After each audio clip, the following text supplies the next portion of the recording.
Sir? Yeah. Sir.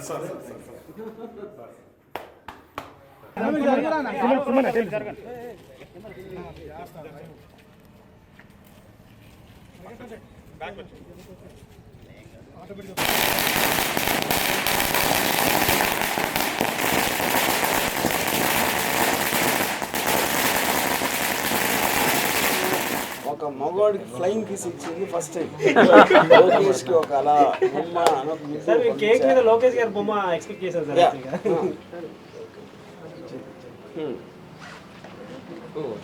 So ఇప్పుడు నేను ఏం చేయబోతున్నా అంటే 23 సార్లు పడబోతున్నా. 23 సిగ్నిఫికెన్స్ ఏంటో మీకు తెలుసు కాబట్టి అది చెప్పండి. ఇంకా మీరు ఒకసారి లెక్క పెడతామండి. 2, 3, 4, 5, 6, 8, 9, 10, 11,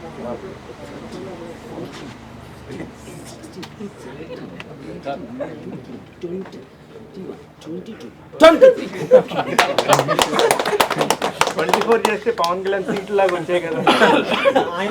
దీని రిలవెన్స్ 23. ఎస్.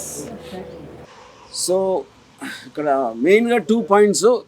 ఆ రోజున జగన్ గారు జైల్లోంచి బయటకు వచ్చినట్టు నేను దాసరి కిరణ్ కుమార్ లోకేష్ అనబడే ఒక జైల్లోంచి బయటకు వచ్చాం. అని విడుదలయ్యి గ్రాండ్ సక్సెస్, ఎక్స్ట్రాడినరీ రెస్పాన్స్ వస్తుంది అన్ని చోట్ల మీరు వింటారు. So I think on that occasion we called for this success meet. So yeah, ఏదో ప్రాంప్ట్ చేయండి, ఏదన్నా అడిగితే దాని మీద. ఇన్ని స్ట్రగుల్స్ మధ్యలో ఇన్ని వారియర్స్ లాగా వచ్చారు కదా, ఎట్లా ఫేస్ చేసి వచ్చారు అనేది మీ మాటలో కానీ దాసరి కిరణ్ గారి మాటలో కానీ. మా దగ్గర వ్యూహాలన్నీ లేవు. ఎందుకంటే మేము డైరెక్ట్గా మాకున్న కాన్స్టిట్యూషనల్ రైట్ మీద మేము సినిమా తీసాం. దాన్ని వాళ్ళు ఎదుర్కోవడానికి వేరే వేరే వ్యూహాలు వేశారు. మేము మాత్రం క్లియర్ కట్గా ఒక లీగల్ ప్రాసెస్లో ఆన్ ద రైట్లో వెళ్ళాం. అప్పుడు నాకు కిరణ్ గారికి కానీ మా ఎవ్వరికి కానీ వ్యూహం అనేది లేదు. వ్యూహం అనేది ఉట్టి వాళ్ళే చేశారు.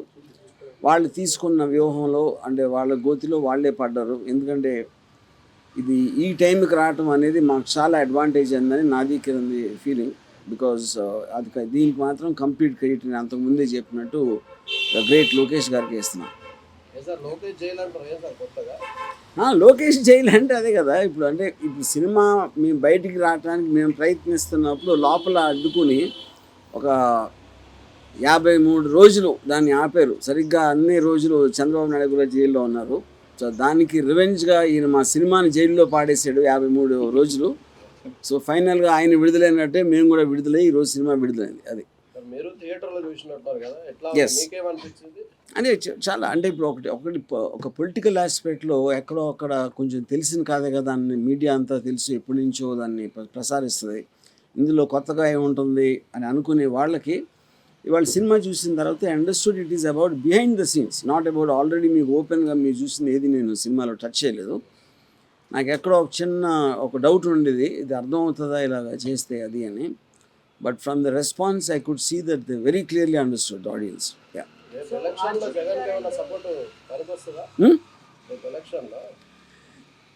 ఇప్పుడు ఎలక్షన్లో అనేది ఈ సినిమాలో మీరు ఇప్పుడు వాళ్ళ పబ్లిక్ రివ్యూస్లో చూసినా ఏది చూసినా సరే చాలా క్లియర్ కట్గా they are getting affected with the film. చాలా మట్టుకు 90% ఆఫ్ ద పీపుల్ నిజాలు ఉన్నదన్నట్టు చూపించారు, నాకు తెలియని అన్నీ చెప్పారు. అంటే they took it for granted. అదే నా ఉద్దేశం కూడా. నేను ఎప్పుడు చెప్పేది నిజం అనేది నమ్మబుల్గా ఉండదు. నమ్మబుల్గా ఎప్పుడు ఉంటుంది చూసినప్పుడు ఆ రేషనాలిటీ మీకు తెలిసిన దానికి కనెక్ట్ అయిందా లేదా అనేది చూస్తారు.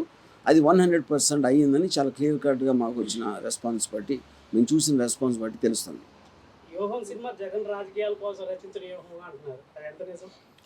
ఇప్పుడు నేను ఇప్పుడే చెప్పాను కదా, ఇప్పుడు ఇదేమీ నాకు కొత్తగా తెలియదు. నాకు కొత్తగా తెలిసింది మీరు చూపిస్తే మీరు నమ్మాలని లేదు. మీ ఆడియన్స్ నమ్మబుల్గా ఉన్నప్పుడే కదా అది సక్సెస్ అయినట్టు. నేను చెప్పేది లేకపోతే ఎవరో చెప్పింది కాదు కదా. మీరు జగన్ హీరోగా అని చెప్తున్నారు కానీ ఇది యాక్చువల్లీ చంద్రబాబు నాయుడు, పవన్ కళ్యాణ్ గారు ఎక్కువ హీరో లాగా ఎక్కువ టైం స్క్రీన్ మీద ఉన్నట్టుగా చెప్తున్నారు బయట. అంటే ఇప్పుడు నా ఉద్దేశంలో ఈ సినిమాలో చంద్రబాబు నాయుడు గబ్బర్ సింగ్. ఇప్పుడు షోలేలో హీరో అమితాబ్ బచ్చన్ అవ్వచ్చు, ధర్మేంద్ర అవ్వచ్చు, కానీ ఎక్కువగా అట్రాక్షన్ వచ్చింది ఆ సినిమాకి గబ్బర్ సింగ్ వల్ల. సో ఇప్పుడు కంపారిజన్లో జగన్ గారు ఏంటి, సిబిఎన్ గారు ఏంటి, ఒక వ్యక్తులుగా వాళ్ళ క్యారెక్టర్స్ అనేది చూపించడానికి సినిమా తీసింది. సో అది వాళ్ళకున్న పబ్లిక్ డొమైన్ నాలెడ్జ్, వాళ్ళకున్న పర్సనల్ ఎక్స్పీరియన్స్ తోటి ఇది 100% ఇదే కరెక్ట్ వీళ్ళ క్యారెక్టర్స్ అని అంటున్నారు. అది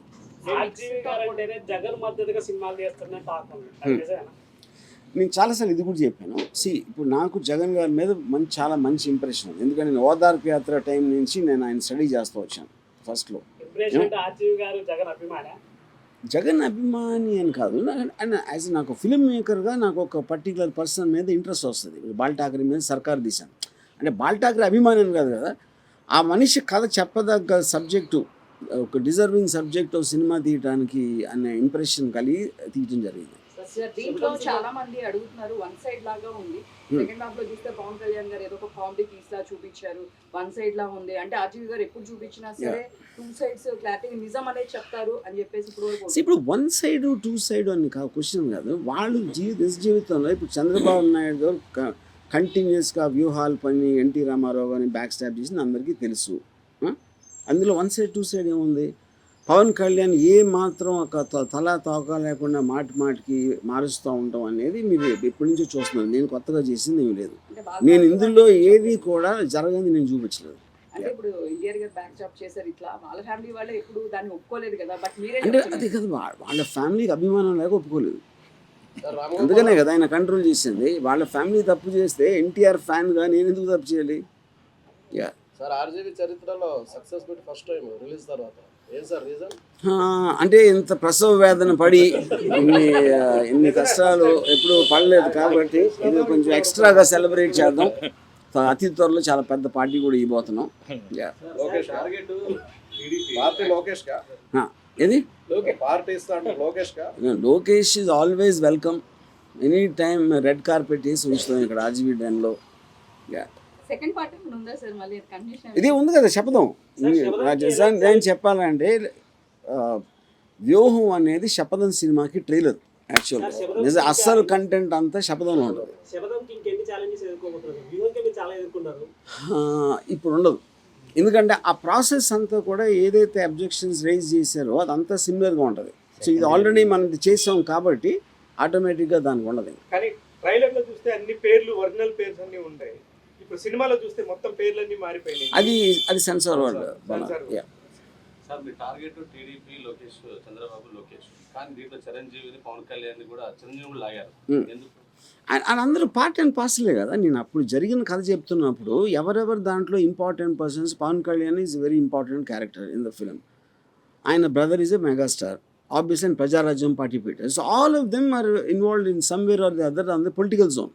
చిరంజీవి గారు అప్పుడు వైఎస్ గారికి సపోర్ట్ చేస్తూ ఆయన పార్టీ రిలైన్ చేశారు ఆ టైంలో, కానీ ఆయన కూడా దీంట్లో కమెడియన్ గా చూపించారు. కమెడియన్ నేను చూపెట్టలేదు, వాళ్ళు ఇప్పుడు పవన్ కళ్యాణ్ ఉంటే ఆ సీన్ కామెడీ లాగా అనిపిస్తుంది. అది బయట అన్నా ఏదైనా దట్ ఈస్ నథింగ్. నేను కమెడియన్గా ఎవరిని చూపించలే. ఇప్పుడు ఉదాహరణకి నేను సినిమా రిలీజ్కి 3-4 నెలల ముందు ఒక 2 ఫొటోస్ పెట్టాను. పవన్ కళ్యాణ్ నేల మీద పడుకుని గాలిలో మాడుతూ ఉంటాడు. అది దాని తర్వాత తను ఎగ్జాక్ట్లీ అదే చేశాడు సిబిఎన్ గారు అరెస్ట్ అయినప్పుడు. సో నేను ఆ సైకలాజికల్ స్టడీ చేసి నాకున్న ఎబిలిటీ తోటి వాళ్ళని క్యాప్చర్ చేసి ప్రొజెక్ట్ చేయడం జరిగింది.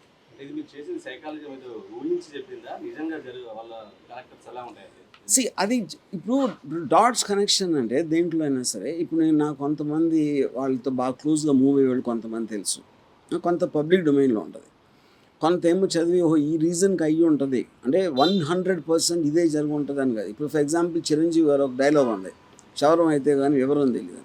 ఇప్పుడు ఆయన అదే లైన్ అన్నారా లేదా అనేది పాయింట్ కాదు. చిరంజీవి గారు ప్రజారాజ్యం పార్టీ పెట్టారు, అది ఆయన చేసిన విధానం పవన్ కళ్యాణ్కి నచ్చలేదు అందరికీ తెలుసు. అందుకనే కదా జనసేన పార్టీ, లేకపోతే ఎందుకు పెడతాడు? ప్రజారాజ్యాన్ని ముందు తీసుకెళ్తారు కదా. నా నిర్ణయాలతో చేస్తాను కాబట్టి తన సొంత పార్టీ పెట్టుకున్నాడు. అప్పుడు ఎవరైనా సరే నేను ఇప్పుడు సలహా ఇచ్చాను అనుకోండి ఒకళ్ళకి, అది వద్దు అని చెప్తే అది వెళ్ళి చేస్తే ఫెయిల్ అయ్యేదానికి ఎంతో కొంత ఆనందం వస్తుందా కదా మనిషిగా నేను చెప్పేది, మనిషి సైకాలజీ ప్రకారం. అప్పుడు చిరంజీవి గారు డెఫినెట్గా అది ఫీల్ అయి ఉంటారు 100%. ఆయన అదే లైన్ అనకపోవచ్చు, కానీ ఆ థాట్ ప్రాసెస్ అనేది అలా అనుకుని ఉంటారు అనేది అందరికీ తెలిసిన విషయం. అది ఆర్జీవి గారికి ఇంత కెన్నేళ్ల కెరియర్లో యుఎస్ నుంచి ఒక మంచి రిపోర్ట్ రావడం చాలా రేర్గా జరిగింది. ఈ సినిమాకి జరిగింది. ఇది దేని మ్యాజిక్ అంటారు? ఇప్పుడు సినిమా అనేది ఎప్పుడైనా ఒక యాక్టర్కి క్యారెక్టర్ బట్టి అతను లెగుస్తాడు. సినిమా అనేది సబ్జెక్ట్ కంటెంట్ బట్టి ఇదంతా దాని క్రెడిట్. అంటే దాని క్రెడిట్ అంటే దాని ఉద్దేశం జగన్మోహన్ రెడ్డి క్రెడిట్. ఎందుకంటే జగన్మోహన్ రెడ్డి అనే వ్యక్తి లేకపోతే ఆ కంటెంట్ నాకు దొరకదు కదా. అలాగే సిబిఎన్ కూడా, అండ్ అలాగే పవన్ కళ్యాణ్ కూడా. సో నా సినిమా అంకితం ఇచ్చేది ఆ ముగ్గురికి నేను. దీని కంటిన్యూషన్లో లోకేష్ మీద ఏమైనా ఐడియా ఉందా? సినిమా చేసే ఛాన్స్ ఉందా? లోకేష్ తీసాం కదా, ఇది లోకేష్ సినిమాయే కదా. పర్టికులర్గా లోకేష్ బాగా అభిమానిస్తున్నట్టు మీరే ఎక్కువ క్యాంపెయిన్ కాదు, లోకేష్ ఎక్కువ అంటే లోకేష్ని మమ్మల్ని అంత సీరియస్గా తీసుకున్నప్పుడు మేము కూడా తీసుకోవాలి కదా, న్యాయం కదా అది. సో పవన్ కళ్యాణ్ గారు అంటే పర్సనల్ గా మీకు ఇష్టం అని చెప్పారు. ఆయన మీద కూడా ఇట్లాంటి సినిమా ఏమైనా తీస్తారు ఇప్పుడు ఇట్లా రియాలిటీ? వెనకది ఇది మొత్తం ముగ్గురు బయోపిక్ నా ప్రకారం. అంటే ఆయన actually గా మీరు అన్నారు, ఓన్లీ పవన్ కళ్యాణ్ గారు గాల్లో చూస్తూ ఉన్నారు, ఆ సిచ్యువేషన్స్ అట్లా జరిగాయని. ఓన్లీ పవన్ కళ్యాణ్ గారు దీని వరకే తీస్తారా? అంటే ఇప్పుడు మీకు కౌంటర్ పాయింట్ లేకపోతే పవన్ కళ్యాణ్ గారి మీద సినిమా తీస్తే అందులో కూడా జగన్ ఉంటారు, అందులో కూడా సిబిఎన్ ఉంటారు కదా. అలాంటప్పుడు సేమ్ సినిమా వస్తుంది. సార్ ఇప్పుడు ఇంతవరకు ఎప్పుడు ఈ సక్సెస్ మీట్కి వీటికి నా సినిమా చూస్తే జనం నచ్చితే చూస్తారు, లేకపోతే లేదని వదిలేసే ఒక ఆర్జీవి మొత్తానికి సినిమా రిలీజ్ అయిన తర్వాత ఇది అవసరమే, ప్రస్తుతానికి ఇదంతా కూడా సినిమాలో కంపల్సరీ భాగమైనది విషయాన్ని గ్రహించారా? అందుకే ఈ ప్రెస్ మీట్ పెట్టారు. ఇప్పుడు ఫైనల్గా ఇప్పుడు ఇన్ని మీటింగ్లు అయ్యి ఇన్నిసార్లు పోస్ట్పోన్ అయ్యి దానికి ఒక ప్రాపర్ ఫినిషింగ్ రావాలనేది పెట్టాను. అమ్మాయ ఇప్పటికి అయిపోయింది, మొత్తానికి వ్యూహం రిలీజ్ అయిందని చెప్పాలి, అది పాయింట్. సార్ ఒక లాస్ట్ చంద్రబాబు గారి యాత్ర కావచ్చు, ఇప్పుడు వ్యూహం శబదం సినిమాలో ఆ టీడీపీని టార్గెట్ చేస్తూ చేస్తున్నారు. ఈ సినిమాల వల్ల వాళ్ళకి సింపతి వచ్చేటువంటి అవకాశం కూడా ఉందని ఒక చర్చ జరుగుతుంది. మీరేమంటారు? I think that is impossible. ఎందుకంటే ఇప్పుడు మీరు విక్టిమైజ్ చేసినప్పుడు ఒక జరిగినట్టు చూపించి, లేకపోతే అదేదో సినిమాలో నాకు పేరు మర్చిపోయాను, ఏదో ఫైల్స్లో ఆయన గడ్డలతో ఎవరినో చంపేశారు, అలాంటి అన్బిలీవబుల్ థింగ్స్ పెట్టి. అందుకే నేను ఇందాక ఏమంటున్నాను, నిజం అనేది నమ్మబుల్గా ఉండాలి. యూనో నమ్మబుల్గా ఉన్నప్పుడు అదే నిజం అవుతుంది. అప్పుడు ఎంతమంది ఉన్నారు, అంతమంది తెలుసు, మీడియా అవ్వచ్చు, వాళ్ళకి సంబంధించిన మీడియా అవ్వచ్చు, పార్టీ వాళ్ళు అవ్వచ్చు, వాళ్ళందరికీ కూడా ఎలిమెంట్స్ అనేవి తెలుస్తాయి. యూనో అప్పుడు ఇది చూసిన వాళ్ళు మెజారిటీ పీపుల్ ఇది నిజమని నమ్ముతున్నారా లేదా అనేది పాయింట్ అక్కడ. అప్పుడు సింపతి రావడానికి ఆస్కారం లేదు. అరే మనకి అరే వీళ్ళ గురించి మనకు తెలీదా, ఇలాంటి వాళ్ళ అనే ఒక ఎడ్యుకేషన్ రావడానికి ఛాన్స్ ఉంది. నేను అదే అంటున్నా, అది మీ ఇష్టం. ఇప్పుడు ప్రతి ఒక్కళ్ళు మనం నమ్మింది చెప్తాం. ఎవరిది నమ్మబుల్గా ఉండాలి అనేది అది చూసిన దాన్ని బట్టి ఉంటుంది. మీరు కావాలంటే మీరు వేరే నిజం నమ్మారనుకోండి, మీరు కూడా తీయండి ఒక సినిమా, ఎవరో తిన్నారు. ఇప్పటి వరకు 1 వీక్ నుంచి నాకు తెలిసి మీరు నిద్రపోకుండా, నీ చుట్టుపక్కల ఉన్న కూడా నిద్రపోనీయకుండా ఫైట్ చేశారని తెలిసింది ఈ సినిమా కోసం. చివరి సెకండ్ దాకా ఫైనల్ గా ఇది అయినట్టేనా కథ? రిలీజ్ అయిందిగా, పెద్ద హిట్ కొట్టాం కదా, ఇంకా అదే కదా సమాధానం, అదే కదా. ఫస్ట్ టైం ఈ ఆర్జీవి గారి సినిమాస్ లో, ఐ మీన్ ఫస్ట్ టైం అంటే ఈ పొలిటికల్ డ్రామాస్ వీటి బయోపిక్స్ తీసినప్పుడు అన్ని హౌస్ఫుల్స్ కనబడుతున్నాయి బోర్డు, ఆంధ్రాలో కానీ ఇక్కడ కానీ. దాని మీద మీరు యాక్చువల్గా ఏంటంటే తెలుగుదేశం పార్టీ అఫీషియల్గా నారా లోకేష్ గారు ఇనిషియేట్ తీసుకొని గత 6 నెలలుగా రాజకీయాలన్నీ పక్కన పెట్టి ఈ సినిమాని శతవిధాలా తను ఎలా అయినా సరే దీన్ని ఆపాలనే దృఢ సంకల్పంతో తను శక్తి వంచన లేకుండా కృషి చేశాడు. దాంట్లో ఘోరంగా విఫలమయ్యాడని దానికి ఈ సినిమా ఈరోజు చట్టం ధర్మం అన్నీ ఉన్నాయి కాబట్టి, భగవంతుడు ఉన్నాడు కాబట్టి, ధర్మం గెలిచింది కాబట్టి ఈరోజు రిలీజ్ అయ్యి ప్రజలందరూ కూడా రాము గారు చెప్పినట్టు, ఇందాక ఆర్జీవి గారు చెప్పినట్టు నిజానికి దగ్గరగా సినిమాలో ఉంది కాబట్టి ఈరోజు హౌస్ఫుల్ బోర్డ్స్ కనబడుతున్నాయి. 400 థియేటర్ల పైగా ఈరోజు వ్యూహం సినిమా ఆంధ్రప్రదేశ్ తెలంగాణలో అన్ని షోస్ ఈరోజు ఫుల్ సైన్ అనేది ఒకసారి చెక్ చేసుకోండి. ఇది నిజాన్ని నిజంగా తీబట్టే జరిగిందనేది నేను నమ్ముతున్నా. చెప్పండి. సో ఇక ఇప్పుడు దీనికి ఇంకొక థాట్ ఇప్పుడు చెప్తానికి, ఇప్పుడు బేసిక్గా నాకు తెలిసి ఇవాళ రాత్రి చంద్రబాబు నాయుడు గారు లోకేష్ని రూమ్లోకి పిలిచి తలుపు లేచి అలా కళ్ళల్లో కళ్ళు పెట్టి ఒక 5 నిమిషాలు చూస్తారు అని నా ఫీలింగ్. అప్పుడు ఇది వ్యూహం శపథం తర్వాత శాసనం అనేవాడు థర్డ్ పార్ట్ రాబోతుంది, దాంట్లో ఈ సీన్ పెడతాను.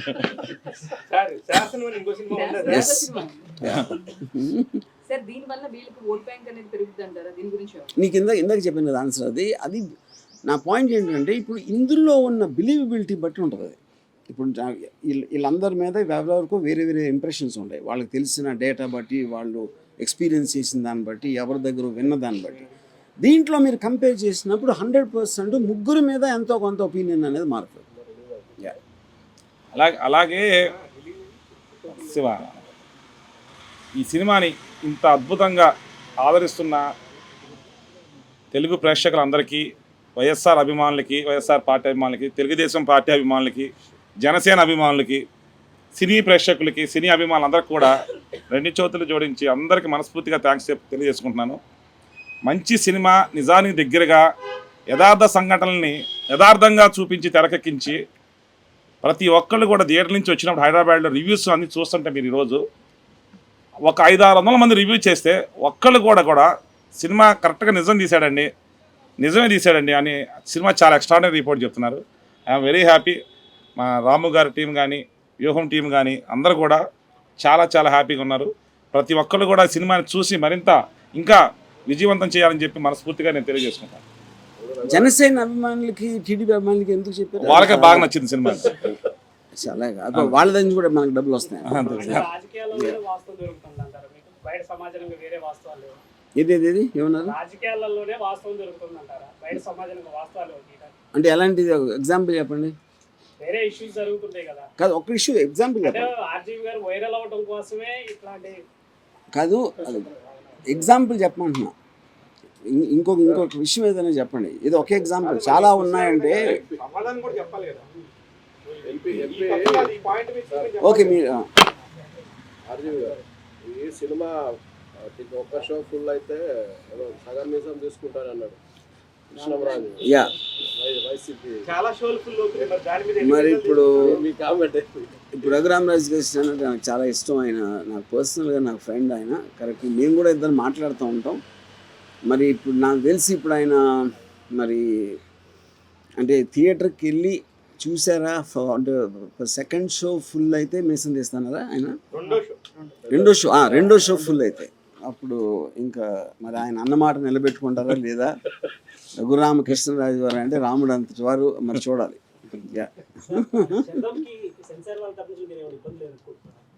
ఎవరికి?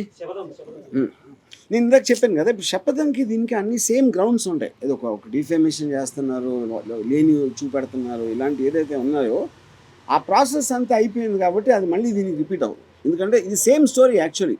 యువంకి శపథంకి 2 parts రిలీజ్ చేస్తున్నాం, కానీ కథా వస్తువు అనేది సేమ్.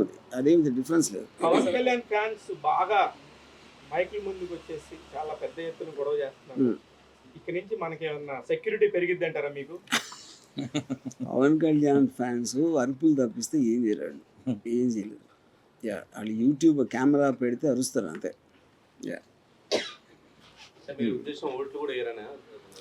అది అప్పుడు అలా మాట్లాడే వాళ్ళకి అసలు ఫస్ట్ ఆఫ్ ఆల్ 0 ఐడియా ఉంటుంది దేని గురించి అయినా, పాలిటిక్స్ అయినా. వాళ్ళకున్న సినీ అభిమానం, ఒక స్టార్ అభిమానంతో వాళ్ళు ఉక్రోషంతో అరుస్తున్నారు. అక్కడ లాజిక్ మాడల్ కాదు, ఇది పర్టికులర్ది తప్పు అని చెప్పాలి. ఎందుకు తప్పు అంటే అని చెప్పాలి. అది లేకుండా అంత గొంతు తెచ్చుకున్నాను. నాకు తెలిసి నాకు యూట్యూబ్లో చూసినాడు, గొంతు పోయి ఉంటుంది ఈ పాటికి నాకు తెలిసి.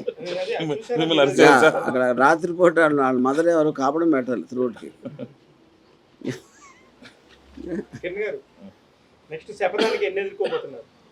దీనికి అయితే ఇప్పుడు రామగారు చెప్పినట్టు అంత సాఫ్ట్గానే జరిగిపోతాను. ఎందుకంటే ఒక సినిమా దీనికి పడిన స్ట్రగుల్ ఒక టేకాఫ్ అయ్యాం కాబట్టి ఆ కరెక్షన్స్ అన్ని ముందుగానే జాగ్రత్తగానే ఉంచుకొని సెన్సార్కి అప్లై చేస్తాం కాబట్టి అన్ని ఆన్ టైంలోనే అనుకున్న విధంగా జరుగుతాయని చెప్పి పాజిటివ్ ఒపీనియన్. ఫస్ట్ డెలివరీ కష్టంగానే సెకండ్ డెలివరీ కష్టం.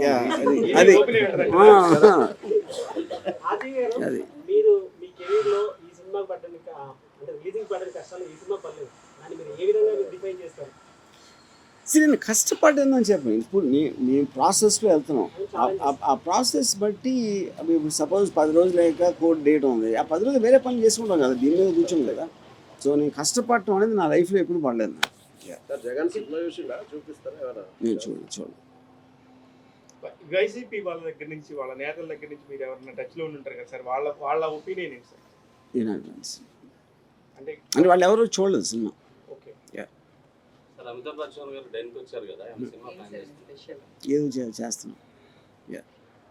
చంద్రబాబు చూపిస్తారా సార్ సినిమా? ఈ పాటి చూసే ఉంటారు అనుకుంటున్నాను. అంటే మరి ఆయన సెల్ ఫోన్లో బాత్రూమ్ లోపల ఎక్కడో చూసి ఉండొచ్చు లోకేష్ అందరూ కూడా నేను అనుకుంటాం. యా తండ్రి కొడుకులు ఇద్దరిని ఇన్వైట్ చేస్తే బాగుంటుంది. ఇది తండ్రి తండ్రి కొడుకు కొడుకు. సినిమా కూడా మీరు ఇన్వైట్ చేస్తే బాగుంటుంది. కానీ నాకు ఇంటర్నల్గా ఇప్పుడు మన అచ్చెన్నాయుడు వీళ్ళందరూ కలిసి కూర్చుని ఎంత పెద్ద పొరపాటు చేసాం. ఆ డిసెంబర్లో వచ్చి ఉంటే ఈ సినిమా మర్చిపోయారు అందరూ ఇప్పటికి. అంటే ఏది కూడా ఎవరికి ఇప్పుడున్న అటెన్షన్ స్పాన్లో 10 రోజుల కన్నా గుర్తుండదు. అది అందరికీ తెలిసిన విషయమే. ఇప్పుడు దాన్ని లాగి లాగి లాగి సరిగ్గా ఇప్పుడు తెచ్చారు. యా అది మన లోకేష్ వ్యూహం. అది చాలా కాలం తర్వాత మా వ్యూహానికి ప్రతి వ్యూహం లోకేష్. యా చాలా కాలం తర్వాత ఆర్జీవి గారి సినిమాలకి పాజిటివ్ రివ్యూస్ కానీ చాలా కనెక్టింగ్ గా పర్ఫెక్ట్ గా ఉండింది. ఆయన టేక్ ఆఫ్ కానీ చెప్పాలనుకున్న విషయాన్ని చాలా కరెక్ట్ గా చెప్పారని కానీ వస్తుంది. దీని మీద ఇంకేమంటారు వాళ్ళు అన్నదే కదా. నేనేం అన్ని నువ్వే చెప్పేస్తావు కదా. ఆ, మీకు ఆన్సర్ లేదు. సార్ ఇప్పుడు వరకు చాలా సార్ రిలీజ్ డేట్ దగ్గర రావడం మళ్ళీ వెనక్కి వెళ్ళడం ఇలా చాలా జరిగింది కదా. సో యాజ్ ఎ ప్రొడ్యూసర్ గా ఇప్పుడు మీరు ప్రాఫిట్ లోనే ఉన్నారు, మీరు చెప్తే కరెక్ట్ గా ఉంటుంది. ఏమని చెప్పాలి అదే అదే అంటే ఇప్పుడు వరకు ఈ రేపు రిలీజ్ అనుకోవడము అన్ని మీరు హాల్స్ ఇవన్నీ ముందే అరేంజ్ చేసుకుంటుంటారు. బట్ మళ్ళీ ఇలా కేసుల వల్ల అది మళ్ళీ బ్యాక్ వెళ్ళడం, మళ్ళీ ఇంకో డేట్ చెప్పడం, ఇట్లా ఇన్ని రోజులు జరిగినప్పుడు డెఫినెట్ గా ఫైనాన్షియల్ గా కొంచెం స్ట్రగుల్ అయి ఉంటారు. అంటే పేషెన్సే కదా సక్సెస్. ఎప్పుడు అది రాముగారి కోఆపరేషను, కోఆర్డినేషను ఇవన్నీ కలిసి మన ఓపికతో ఉండి చట్ట ప్రకారం వెళ్ళాం కాబట్టి దాని ప్రకారం కొంచెం టైం తీసుకుంటుంది. అంటే నిజంకి ఎప్పుడు గెలవాలంటే టైం పడుతుంది. ఆ టైం పట్టింది, చివరి నిజం గెలిచింది అల్టిమేట్గా. సార్ కేక్ ఎక్కడ కేక్